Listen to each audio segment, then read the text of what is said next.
दृष्टि ज्ञान विज्ञानी, नई दृष्टि मोक्ष प्रदानी, नई राह क्रम मार्गी, नई राह हो दादाई। नमस्कार, आदाब, सत श्री अकाल, जय श्री कृष्ण, जय सच्चिदानंद, वणक्कम। आप सभी का स्वागत है दादा भगवान फाउंडेशन के इस कार्यक्रम में, जिसका नाम है नई दृष्टि नई राह, जिसमें अक्रम विज्ञान यानी a stepless path of self realisation क्या है ये हम जान पाएंगे। क्या दोस्तों आपके मन में कभी कुछ ऐसे सवाल आए हैं, जैसे कि मैं कौन हूँ, इंसान के जन्म का महत्व क्या है, हम अपने स्वरूप को कैसे पहचानें, कौन है जो मुझे मेरी आत्मा से मिलवाएगा, आत्मज्ञान होगा कैसे, क्या इसके लिए सभी रिश्तों और संसार को छोड़ना होगा, आय और माय में क्या फ़र्क है। तो चलिए इन सभी सवालों के जवाबों से आपको रूबरू करवाते हैं अगले सेगमेंट में। समझ में आ रहा है कि हम आत्मा है, शरीर नहीं है, लेकिन आत्मा सो परमात्मा ये नहीं बैठ। आत्मा सो परमात्मा यानी क्या कहना चाहते हैं कि आप किसी की पत्नी हो, नहीं, शादी नहीं किया है, शादी नहीं, हरकत नहीं, किसी की डॉटर हो, हाँ, किसी की बहन हो, किसी की मौसी होती हो या किसी की आंटी होती हो, तो आप सचमुच आंटी हो, बहन हो कि डॉटर हो। तो इसके साथ इसके व्यवहार से मैं डॉटर हूँ, इनके व्यवहार से मैं बहन हूँ। ऐसे कौन सा व्यवहार है उसका, उस हिसाब से आपकी अवस्था उत्पन्न होती है। तो जब तीन अवस्थाएं आत्मा की रहती है कि जब अज्ञान दशा में है वहाँ तक उसको जीवात्मा बोला जाता है। लेकिन मोह माया क्रोध मान माया लोभ राग द्वेष में है वहाँ तक जीवात्मा। और खुद का भान हुआ कि मैं क्या नाम अंजू नहीं, मैं शुद्ध आत्मा हूँ, तो ये अंतरात्मा दशा में आया। आप ही की दशा बदली हुई अंतरात्मा दशा। और एब्सोल्यूट स्टेज में आ जाओगे जब रॉन्ग बिलीफ सब खत्म हो जाएगी, केवल मैं आत्मा ही हूँ, ज्ञान स्वरूप हूँ, तो पूर्ण दशा में आओगे तो आपकी ही दशा परमात्मा दशा, परम दशा आत्मा की, यानी absolute stage of pure soul. परमात्मा का के ऊपर आवरण क्यों आते हैं? परमात्मा के ऊपर आवरण नहीं आए हैं, हम परमात्मा से जुदा है, परमात्मा की अज्ञानता से हम जुदा हो गए और जुदा देहाध्यास में आए, मैं ही अंजू। वो अज्ञान आया है क्यों? वो था ही अज्ञान का आवरण पहले से ही है। परमात्मा में अज्ञान, परमात्मा में नहीं, परमात्मा तो उसके ऊपर जड़ तत्व का आवरण आया है और अहंकार खड़ा हो गया अज्ञानता से। तो पर परमात्मा ऑलमाइटी है ना, वो तो आवरण नहीं तोड़ सकते एक मिनट में। वो नहीं तोड़ेंगे। वो क्यों? सूर्य के ऊपर कितने बादल बाहर, ये बादल हमारे आ जाते पृथ्वी के ऊपर, तो सूर्य का प्रकाश हमारे पर नहीं आता है, तो ये सूर्य नारायण क्यों हटाने जाएगा बादल? पवन ऐसा आएगा एक दिन हट जाएगा बादल। तो ये आवरण, ज्ञानी मिलने से आवरण टूटते हैं, तब जागृति मिलती हो, भगवान तो मेरा स्वरूप है। नहीं एक आदमी दारू पिया तो बोलेगा मैं प्रेसिडेंट हूँ, बोलेगा कि नहीं? ऐसे ही अज्ञान रूपी जब बचपन से ही अज्ञानता का प्रदान होता है, अंजू अंजू, तो हमें बिलीफ बिगड़ जाती है मैं अंजू, और वही आवरण का कारण है अज्ञानता से। बाद में ये अच्छा है तो क्यों तेरी खिलौने दूसरे को दे दी, तो हमें राग द्वेष कराते हैं। आत्मा तक समझ में आता है, लेकिन परमात्मा तो भीतर में ऐसा ही रहा है, क्योंकि वो परमात्मा ऑलमाइटी है, सब लैंग्वेजेस जानते हैं, उनको प्रेजेंट पास्ट फ्यूचर सब मालूम है, हमें तो नहीं मालूम कुछ भी नहीं। वो जानने, परमात्मा को ऐसा मालूम नहीं है, वो जानते भी नहीं ऐसे। क्यों लोगों के फ्यूचर पास्ट में घूमे गए? सच्ची बात क्या है? पिछले जन्म सच्ची बात क्या है? हमारे कितने जन्म? परमात्मा, आपका आत्मा वही परमात्मा है, वो नहीं बैठ रहा है, वो नहीं बैठ रहे। देखो एक सोने की बैंगल है तो उसको तोड़ के अंगूठी बनाएंगे तो सोना बिगड़ गया है? मिक्सचर तो है, मगर मिक्सचर दूसरी, मगर मिक्सचर में भी सोना बिगड़ गया है? हाँ, चांदी है, कॉपर है और सोना भी है, तो सोना शुद्ध ही रहता है, पर अवस्था में रूपांतर नहीं हो सकता है ताकि सोना बिगड़ा है। ऐसा आत्मा वही परमात्मा है, और अवस्था में ट्रेन आ गई तो आपको पैसेंजर बोला जाता है, तो आपको रॉन्ग बिलीफ बैठ जाती है मैं पैसा, वो रॉन्ग बिलीफ से आपको नुकसान हुआ, परमात्मा नहीं बिगड़ा। सोने में ज्ञान होगा तो बोलेगा मैं अंगूठी हूँ, मुझे मार के बंगल बनाएंगे, मुझे नेकलेस बनाते हैं, तो ये बिलीफ बिगड़ गई है, सोना बिगड़ा ही नहीं है। ऐसे आत्मा बिगड़ा ही नहीं, सिर्फ रॉन्ग बिलीफ से ही संसार में हम भटकते हैं। तो जब तक हमको ये शरीर का आवरण है तब तक उसका, शरीर का आवरण नहीं है, शरीर को मैं हूँ माना, वो अज्ञानता से बंधन है। शरीर में नहीं, मैं आत्मा में हूँ, भान हो जाएगा तब मुक्त हो जाए, यहाँ वही भान हमें प्राप्त हो जाता है। आत्मा का भान हो जाएगा, लेकिन आत्मा ही परमात्मा है ये भी भान हो जाएगा? वो बाद में होएगा, पहले तो मैं आत्मा हूँ, शुद्ध आत्मा हूँ। अभी जितनी फाइल है वो खत्म होते जाएगी, तो हमारी दशा ऊपर आती जाएगी, हम आत्मा में से परमात्मा तक पहुंचेंगे। एक दो अवतार लगेंगे, बाद में परमात्मा तक। लिसनर्स, अब एक टॉपिक पर आपसे बात करेंगे अगले सेगमेंट में हमारे चहेते आत्मज्ञानी से। विनय कुमार सिंह, बोलिए। प्रश्न है, अभी तक प्राप्त समझ से ऐसा लगता है कि आत्मा जब कल्पना करता है कि मैं शरीर हूं तो पूरे शरीर में फैल जाता है। वह जब कल्पना करता है कि मैं बस का ड्राइवर हूं तो बस के कोने तक फैल जाता है। पूज्य श्री, वह कौन सी कल्पना है जिसके कारण आत्मा निर्वाण से पूर्व एक समय के लिए पूरे ब्रह्मांड में फैल जाता है? पूज्य श्री, क्या वह आलोक में भी फैलता है? पूज्य श्री, फिर वह किस प्रकार अपने चरम शरीर के आकार को वापस प्राप्त कर लेता है? इसे समझाने की कृपा कीजिए। स्वाभाविक क्रिया है, उसमें किसी को करना नहीं पड़ता है, अपने आप हो जाता है। यानी पूरे ब्रह्मांड में फैलना भी स्वाभाविक है, अपने आप फैल जाता है, वापस मूल स्वरूप में यानी देह आकार में आके 1/3 वॉल्यूम कम हो जाएगा और अपने आप सिद्ध क्षेत्र में चले जाता है। नए स्वाभाविक क्रिया है जी। वो उसके पीछे कोई कर्ता भाव नहीं है, कुदरती हो जाता है जी। पूज्य जी, आगे 27 नंबर की जो ज्ञानवाणी MP3 है उसमें दादाजी सर्वव्यापक का अर्थ बताते हुए कहे हैं कि व्यापना का अर्थ वहां होना नहीं है। व्यापना अर्थात आत्मा जहां है नहीं वहां उसका प्रकाश पड़ता है। पूज्य श्री, इसे भी समझाने की कृपा। ये बल्ब इधर ही है, उसका प्रकाश वहां तक फैलता है, खुद को जाना नहीं पड़ता है, उसका प्रकाश फैलता है, इसके लिए व्याप्य बोला जाता है आत्मा को।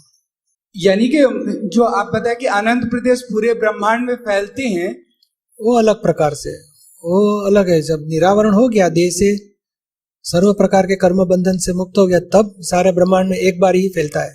अच्छा, वो ये अलग अलग चीजें हर हमेश के लिए नहीं। आत्मा सर्वव्यापी बोला गया, एक ही बार द्रव्य सारा ब्रह्मांड में फैलता है, एक ही बार निर्वाण के टाइम जी। ताकि हमेश के लिए जो व्याप्य बोला गया है सर्वव्यापक, वो आत्मा का प्रकाश सर्वव्यापक होता है, खुद तो देह में ही रहता है। वही जो आत्मा के द्रव्य में झलकता है उसको कहा गया। हाँ, नहीं वो भी नहीं। हाँ, वो बरोबर है, मगर वो प्रकाश ही फैल, जैसे बल्ब का प्रकाश सारे हॉल में गया जी, बल्ब सारे हॉल में फैला नहीं है जी, वही समझना है। जैसे कि सिद्ध क्षेत्र में है आत्मा, तो उस समय प्रकाश तो बाहर तो नहीं जाता है ना? नहीं जाएगा भी नहीं, खुद के द्रव्य में सब जड़कता है। तो ये जो अब ये बताएं कि जहाँ आत्मा नहीं है वहां पे प्रकाश पड़ना, उस सर्वव्यापक ये व्यापना का अर्थ है वो क्या है? यही है क्या, बल्ब को सब जगह जाना नहीं पड़ता, उसका प्रकाश फैलता है। नहीं, प्रकाश में सब दिख सकता है। प्रकाश, हम यहाँ बैठे हैं जी, तो बॉम्बे में मेरा भाई के घर में क्या हो रहा है, मैं तो मेरा प्रकाश गया बोला जाएगा, मैं तो यहाँ ही बैठा हूँ। लेकिन वो तो आत्मा के द्रव्य में ही झलकता है ना? जो बोलो, मगर प्रकाश यानी दिखाई दिया वो जी। वो प्रकाश यानी क्या है कि हमारा भले द्रव्य खुद छोड़ता नहीं है मगर उसको दिखाई तो दिया जी। वो तो वो फैला, उधर तक फैला, आगे की बात उसको नहीं दिखाई देती, मगर वहां तक तो फैल गया।